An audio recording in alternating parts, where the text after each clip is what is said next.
Agama Islam menyeru golongan yang berkemampuan agar membantu dan memberi perhatian kepada golongan yang lemah dan yang benar-benar memerlukan bantuan seperti fakir miskin dan anak-anak yatim supaya mereka juga dapat hidup dengan sempurna. Sehubungan itu, baru-baru ini di Dewan Pusat Insani Syria telah diadakan satu majlis penyampaian derma anak-anak yatim daerah Blaid bagi tahun 1433 Hijrah bersamaan dengan 2012 Masihi. Antara lain tujuan majlis diadakan ialah bagi membantu mereka membuat persiapan menyambut Hari Raya Aidilfitri yang bakal menjelang. Acara pada hari tersebut dimulakan dengan bacaan tahlil dan doa arwah yang diketuai oleh pegawai masjid.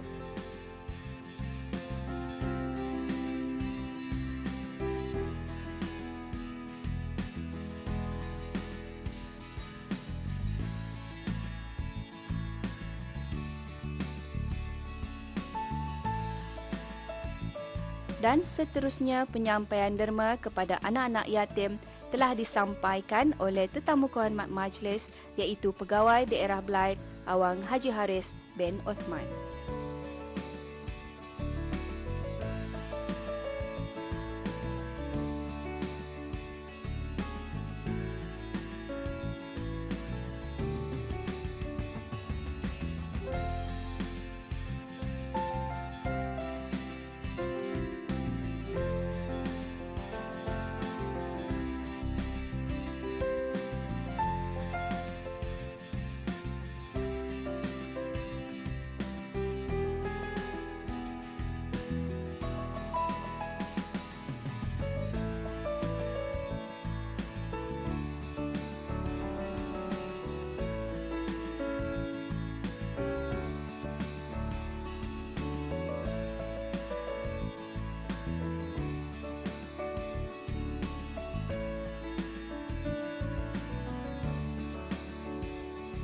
Untuk mengetahui lebih lanjut mengenai majlis yang diadakan, ikuti temu bual bersama Dayang Mirani Florizah binti Abdul Rahman, Pegawai Pentadbir Tingkat 1 Jabatan Daerah Blaid selaku Timbalan Pengerusi.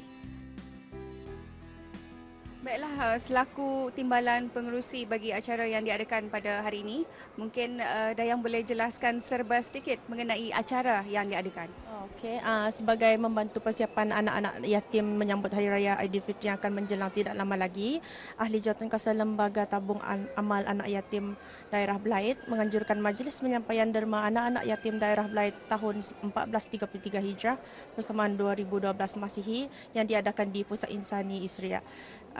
Seramai 449 anak yatim berdaftar di daerah Blaid ini menerima derma berkenaan.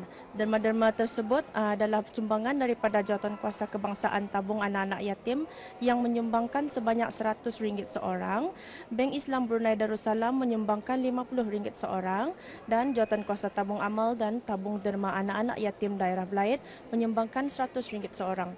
Turut serta menyampaikan derma pada majlis tersebut ialah kumpulan syarikat Malay Masyhur yang mendermakan sejumlah RM9,000 dan syarikat Suasana Mentari Engineering Services Sendirian Berhad yang mendermakan sejumlah RM500.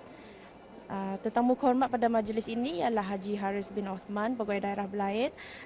Turut sama hadir ialah Yang Berhormat Ahli-Ahli Majlis Mesyuarat Negara, Ketua Kampung Lumut 1, Ketua Kampung Momong, Penghulu-Penghulu Mukim dan Ketua-Ketua Kampung di daerah Blaid, Ketua-Ketua Jabatan dan Cawangan di daerah Blaid, pengurus-pengurus syarikat swasta dan penderma-penderma yang telah menderma kepada tabung amal anak-anak yatim daerah Blaid.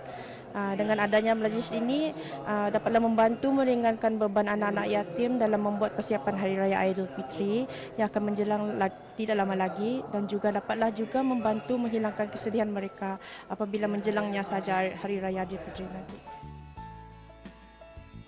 Apa yang diharapkan dengan adanya majlis seperti ini dapatlah membantu meringankan beban anak-anak yatim dalam membuat persiapan Hari Raya Aidilfitri yang akan menjelang dan juga dapatlah membantu menghilangkan kesedihan mereka apabila menjelangnya Hari Raya Aidilfitri nanti. Pesan ada apa apabila menerima derma pada hari ini? Saya merasa gembira kerana ada yang masih mengambil berat. Okay, jadi bagaimana perasaan anda yang menerima derma pada hari ini? Sangat syukur atas penerimaan ini sama Alhamdulillah. Terima kasih kepada yang menderma dan hanya Allah yang membalas kepada orang yang menderma.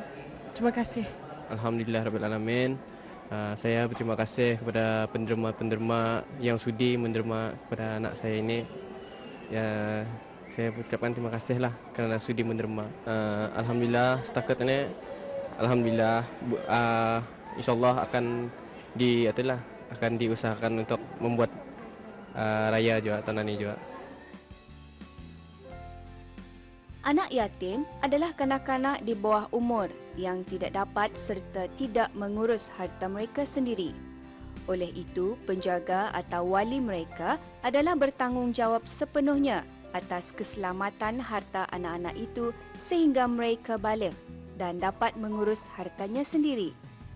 Apabila mereka sudah boleh menjaga sendiri hartanya, maka wali hendaklah menyerahkan harta itu kepada anak yatim tersebut.